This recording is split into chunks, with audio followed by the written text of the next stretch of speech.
Bonjour, mon nom est Laurence Plaudinet et avec ma collègue Michaëlle Ducharme, dans le cadre du projet Produire autrement, on va parler aujourd'hui de semi-direct dans la culture du pois. Comme chaque culture, le pois présente certaines caractéristiques qui lui sont particulières. On tiendra compte de son système racinaire fragile car superficiel, ce qui le rend vulnérable à l'asphyxie, à la sécheresse et aux maladies de sol. C'est toutefois un plant qui a la capacité de fixer l'azote et a donc des besoins réduits en fertilisation. C'est aussi une culture de saison courte qui résiste bien au froid. Par rapport au sol, on a certaines caractéristiques, encore une fois, qui seront plus favorables à son implantation et à sa croissance. Il doit être de préférence léger ou du moins avoir une bonne structure et ne pas être compacté, comme les sols sableux ou les lombes sableux. Il doit être bien drainé, mais également avoir une bonne capacité de rétention en eau, exempt de maladies et demande au moins une rotation de 4 à 5 ans. Dans ce contexte, les pratiques dites conventionnelles utilisant le labour ne semblent pas être les plus adaptées pour cette culture.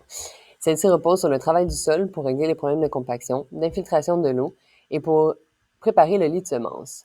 Toutefois, ces opérations répétées à long terme ont un impact négatif sur la structure du sol, entraînant sa dégradation et la perte de ses propriétés naturelles.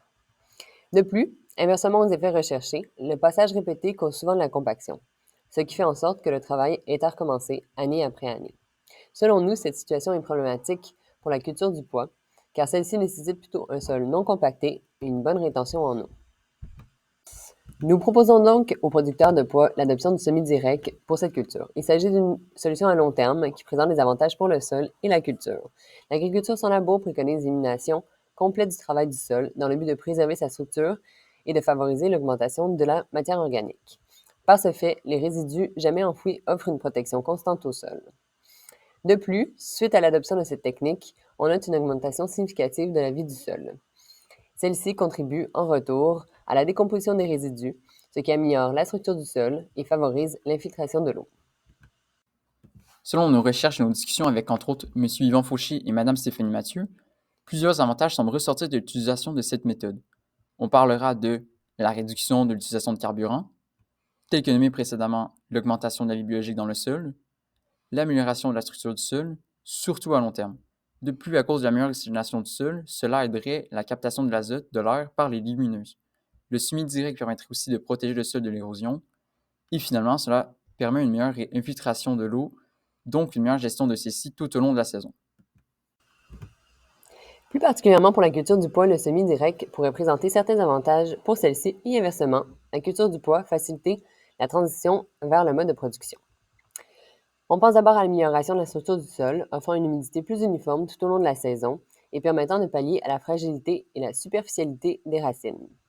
De plus, comme il s'agit d'une culture courte, celle-ci permet l'implantation de cultures de couverture ou d'engrais verts, étant souvent pertinent dans la rotation en semi-direct pour contrer les maladies du sol. Le pois laisse également peu de résidus pour la culture suivante, ce qui facilite son implantation. Aussi, à cause de sa forte biomasse, cette culture peut faire une compétition efficace aux mauvaises herbes, surtout les annuelles. À travers nos recherches, nous avons également trouvé des données démontrant l'efficacité que pouvaient avoir ces techniques. Selon une étude européenne de M. Paul Stephen, comparant le labo conventionnel et le semi-direct pour différentes cultures, incluant le pois, il semble y avoir une augmentation de 20% du rendement après 8 ans. Tel que le tableau démontre, il note toutefois une période de transition moins productive d'environ 5 à 7 ans. Suite à nos discussions avec des conseillers et producteurs québécois, la même baisse de rendement s'observait dans les premières années du travail en semi-direct, mais serait plutôt de 4 à 6 ans. Eux notent surtout une augmentation de profit due à la diminution des dépenses. Ce qui nous amène à un deuxième élément qui ressortait particulièrement de nos recherches, c'est-à-dire l'économie d'énergie liée à la diminution de l'utilisation de la machinerie, qui entraîne évidemment une réduction des coûts de production. L'étude de Paul Steffman vient également appuyer cet énoncé en prouvant que la diminution des opérations diminue les coûts, tel que le démontrent les deux tableaux de droite. En carburant uniquement, cela représente une économie de 36 à 38 litres par hectare comparativement au labour. Le semi-direct à long terme a également un effet sur la répartition de l'humidité dans le sol. L'amélioration de la structure du sol permet surtout une meilleure infiltration de l'eau dans le sol, jusqu'à 3 fois plus de millilitres d'eau absorbée par heure dans un sol en semi-direct qu'en labour. Comme le montre le tableau du bas, cela aura donc un effet sur la résilience des sols en été, qui sont habituellement plus secs. Selon le graphique en bleu, on voit que la couche du sol plus profonde qui reste humide tout au long de la saison et permettra en cas de sécheresse à l'eau de remonter par capillarité. En plus de ces avantages sur la conservation du sol et la résilience des cultures, on peut faire ressortir d'autres effets positifs du semi-direct, principalement dû à la couverture constante du sol. On note, entre autres, la diminution de l'effet de splash, la diminution de l'érosion, l'augmentation de la captation du carbone, et donc de la réduction de l'émission de CO2, ainsi que la diminution des pertes de pesticides dans l'environnement et l'augmentation de la stabilité des agrégats du sol et donc de leur structure. Aussi, une meilleure décomposition des pesticides suite à une meilleure vie biologique. Toutefois, il faut nommer certains enjeux liés à l'adoption de cette technique. Le temps de transition, selon les sources, peut prendre de 5 à 8 ans et peut entraîner des pertes de rendement durant cette période. C'est pourquoi il est recommandé de commencer par de petites superficies et d'y aller progressivement. Selon la littérature, l'utilisation d'herbicides peut également être plus importante durant ces premières années. Ce n'est toutefois pas une information qui a été confirmée par Mme Mathieu et M. Fauché lors de nos discussions. La gestion des mauvaises herbes reste toutefois un enjeu de taille en semi-direct et surtout pour les producteurs bio qui utilisent présentement les techniques de désherbage mécanique pour les contrôler. Certaines personnes diront même que c'est impossible d'appliquer cette méthode en culture biologique, mais nous avons trouvé des contre-exemples, surtout dans les prairies canadiennes et aux États-Unis, et surtout en grande culture. L'utilisation de cultures de couverture et une rotation bien réfléchie sont alors nécessaires. L'azote ressortissait également comme un facteur limitant dans l'application du semi-direct, à cause surtout de la soif azotée que pouvaient entraîner les résidus laissés en surface et de l'incapacité d'incorporer les engrais de ferme, entre autres. Dans la culture du bois, ce point pourrait, par contre, être moins limitant, puisque cette culture a la capacité d'accumuler l'azote de l'air. Il faut aussi penser au renouvellement ou à l'adaptation de l'équipement et de la machinerie, qui représente tout de même un certain investissement au moment de la transition. En sol lourd, les résidus peuvent freiner le réchauffement du sol au printemps, ce qui peut retarder l'implantation de certaines cultures. Toutefois, dans une entrevue accordée au podcast agricole du Québec, M. Jocelyn Michon de la ferme Jocelyn Michon, qui pratique le semi-direct depuis plus de 30 ans au Québec, le réchauffement du sol n'était plus un problème une fois que la structure de celui-ci s'était améliorée. Et finalement, la gestion des maladies du sol peut aussi être un enjeu en semi-direct, mais peut être pallié par une bonne rotation et l'utilisation de cultures de couverture qui viennent aider à briser le cycle de la maladie. La transition vers la pratique du semi-direct s'inscrit tout à fait dans le plan d'agriculture durable de 2020 à 2030 proposé par le ministère de l'Agriculture, des Pêcheries et de l'Alimentation, le MAFPAC, puisqu'il répond justement à l'objectif numéro 2, soit l'amélioration de la santé et la conservation des sols. Sous-jacent à cet objectif, deux précisions sont apportées dans le plan, soit avoir un couvert hivernal, ce qui est tout à fait accordé dans l'utilisation du semi-direct, puisque les résidus sont laissés annuellement au sol. L'augmentation de la matière organique est également un sous-objectif de cet objectif numéro 2, et considérant que le semi-direct apporte une augmentation de la vie biologique du sol, on peut sous-entendre que l'augmentation de la matière organique s'en suivra également. Selon les données de référence économique du CRAC, lors de la transition au semi-direct, un semoir pneumatique amovible peut être installé sur une déchaumeuse, et ce au coût de 33 500 $. Ce système permet de détruire la culture précédente en même temps que de le faire le semis. Une autre option serait d'ajouter des équipements de tasse résidus sur un semoir, au coût moyen de 21 600 $.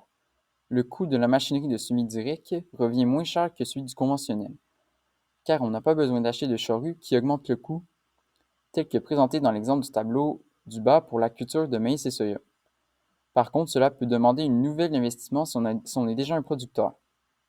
Le tableau du haut montre que les coûts de production à l'hectare pour le semi-direct sont nettement plus bas, soit de 84 $, comparé à 220 $ à l'hectare pour la production en labo. Ceci s'explique surtout par le fait qu'on fait plus de passages et que le passage de la charrue est une des opérations qui consomme le plus de carburant. Au long terme, après seulement quelques années, on aura alors économisé beaucoup d'argent avec les semi-directs.